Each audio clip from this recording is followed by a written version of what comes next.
So what's up mga idol, so panibagong araw na naman tayo dito sa tindahan. So unang-una po sa lahat mga idol, so gusto ko pong magpasalamat sa inyo dahil kung wala kayo hindi ko po mararating ang ganito po, hindi ko po maabot yung 1k subscriber po. Maraming salamat po mga idol.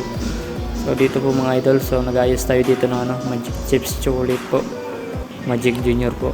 So ganito lang naman po yung pag-ayos mga idol. So sa mga gustong matuto dyan, so ganito lang po, panoorin nyo lang po, napakaganda po tingnan. Ganito lang po mga idol. So humihingi po sana ako ng tulong mga idol, sana po tapusin nyo po yung video ko mga idol. Kasi kinakailangan ko pa kasi yung watch time hours mga idol. So yun po kasi yung tina-target ko ngayon. So sana po tapusin nyo muna yung video ko, sana po magbigay naman ito ng konting kalaman mga idol, konting aral po mga idol sa mga gusto magtrabaho ng grocery po.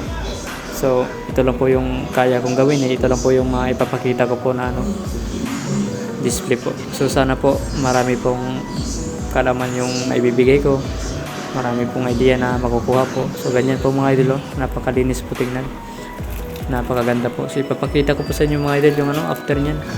So dito po, ito po yung mga inayos ko ngayon mga idol. So maraming salamat mga idol sana po sa susunod ulit.